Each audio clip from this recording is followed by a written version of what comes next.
আমার বাবা আমাদের মাদ্রাসায় ছাত্রদেরকে আনন্দ দেওয়ার জন্য একটি বিড়াল রেখেছে। তো সেই বিড়ালটাকে যখন আপনি গিয়ে আদর করবেন, সেই বিড়ালটার মাথায় যখন আপনি হাত বুলিয়ে দিবেন, তখন সেই বিড়ালটা আপনার কাঁধে উঠে যাবে, আপনার দিকে তাকিয়ে থাকবে, আপনার হাতে উঠে যাবে।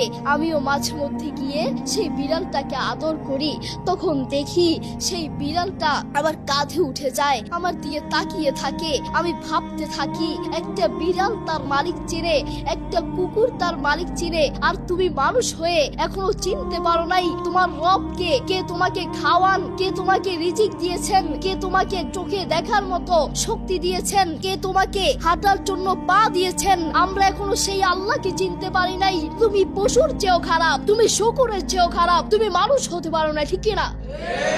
আমাকে ছোটবেলায় একটা কুকুরে ধাওয়া করেছিল। তো কিভাবে ধাওয়া করেছিল? আমি যখন ঘর থেকে বের হয়ে